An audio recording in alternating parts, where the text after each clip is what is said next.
had Isaiah 53:5, but I can do Philippians. That's what I thought. I knew these got mixed up, I'm sorry. I can do Anyway, Philippians 2:8, I'll just read it. Being found in fashion as a man, he humbled himself and became obedient unto death, even the death of the cross. Think about this. We're talking here about the King of the universe. The King, the creator of the universe, the one who sits in the center of the universe and controls the whole thing. No more powerful being exists in this universe. And he's willing to come to this little speck of, smaller than a speck of whatever, dust. And willing to come here. And not only was he just willing to come here, he's willing to come here as a servant, the lowest of the low. Okay? He told his disciples, he had nowhere, nowhere to live, to put his head. He had nothing. Absolutely nothing. And he gave us the greatest gift that could ever be given. He was wounded for our transgressions. He was bruised for our iniquities. The chastisement of our peace was upon him. I'm going to read these myself, Kim, because I'm not sure where they all are now.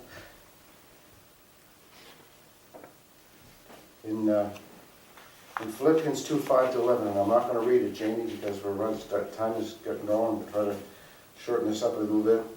He talks about his life and the demonstrated humility and service and sacrifice. That's in Philippians 2:5-11, if you want to look it up.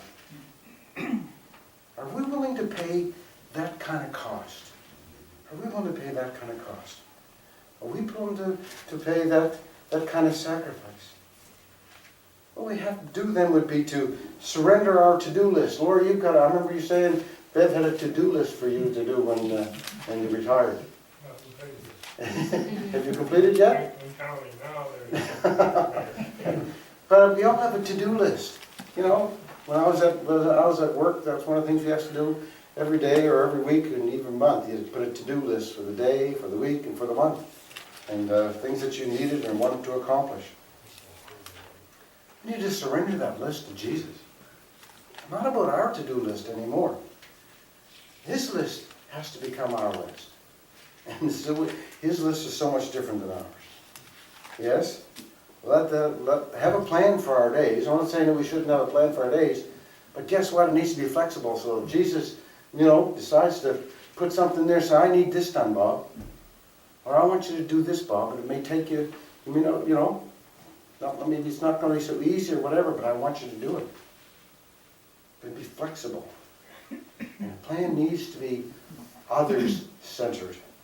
Others-centered. Flexible enough to sacrifice our desires and our needs. Jesus may want to touch someone through us.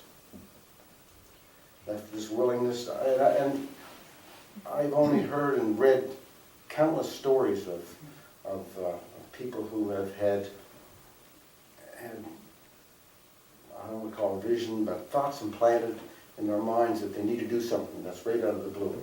I remember the woman who was at Carolyn Gilbert's place, who she wrote the book on. She wrote one of the. Yes, Gloria Lawson. Gloria Lawson, talking about God impressed her to go out and get on the bus. Just get on the bus. I mean, she had nowhere to go. It wasn't like she was going somewhere. He just impressed her to get on the bus. And in the whole end of the story, before she was finished, she met somebody who needed to hear what she had to say about God. It just blew me away. God may step in your plan and bring it, for you it may be the worst possible moment, or for me. But he wants something done. But Jesus may want to touch someone through us. This willingness to sacrifice shows that, guess what? We get it. We've noticed, we're grateful for all that God has done. We understand the principles of his kingdom. We've come to know him, who he is, what he's like. And guess what? We're jealous for his reputation. We want to stand so that we can reveal what God's really like, not the way Satan has presented him. And by doing this, we live a life of humility and service and sacrifice. I'm not quite finished with the story. We're getting close. In Luke 14:21-23, I'm going to read this one. So that servant came and reported these things to his master.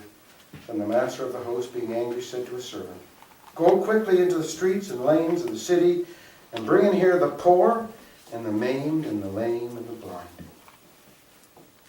God wants a full house. He's prepared a place for us. And He's going to recreate this earth new. And He wants it to be full. He wants it to be full. What a gracious God we have. Think about it. Think about it. The dinner invitation is extended to the teeming masses. And after that, there's still another invitation because there's still room. Lori, Revelation 22, was that the one you had, 22:17? I didn't give you yours, did I? No. That's right, I couldn't find it. I'm sorry.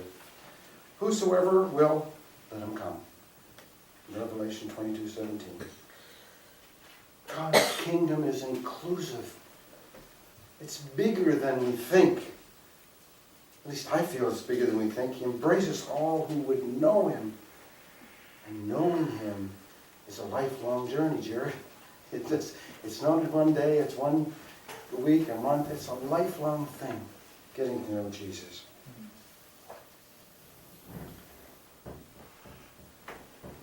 In these parables, it's kind of bracketed by a couple of bookends. We read one earlier. Oh, Jerusalem, how I have longed to gather you as a hen gathers her chicks. But you would not. Your house is left desolate. Your house is left desolate. Jesus is saying that I want you to come to me. I want you to be in my kingdom. And then He goes on to say, these are some of the reasons you're not going to be there. These are some of the reasons you're not going to be there. And in Luke 15:1 and 2, right after this chapter, He talks about, He eats with sinners, accepts, receives, and eats with sinners. He was condemned and criticized because He ate with the common people. And yet, in this previous chapter, He throws this invitation out to guess who? The common people. The common people. Because the religious people of the day all made excuses. All made excuses. Read in verses 23 and 24. Then the master said to the servant, go out to the highways and hedges and compel them to come in, that my house may be filled. For I say to you that none of those men who were invited, the ones that were first invited, shall taste my supper. Now, back then the application was towards the nation of Israel, because they had rejected Him. Not everybody did, obviously. You know that. But we can be also the same as the nation of Israel by rejecting Jesus, by getting things all out of whack, all out of in other words, not putting Jesus first in our life. Putting ourselves first. Original invitees didn't even get a taste. I guess it may have been kind of quiet through the rest of the banquet or the meal. You know, you have to wonder, did Jesus even eat that meal that day? Did He stay there? Suppose He may have gotten up from the table and just left, made a dramatic statement, says, excuse me, I don't think I can stay. And He steps out of the house into verse 25. And verse 25 says, great multitudes went with Him. And He said to them, let me go on, but great multitudes went with Him. Kind of leads you back to, it says, your house is left desolate. Your house is left desolate. And Luke 14, 26, 27, and 33 is the essence of discipleship. Now look, there's lots of places where Jesus talks a lot more about this, but these are three things that sort of include a lot of other things. Okay? In each of these verses, the word disciple appears. Let's look at verse 26. If anyone comes to me and does not hate his father and mother, wife, children, brothers, sisters, yes, and his own life also, he cannot be my what? Disciple. Verse 27.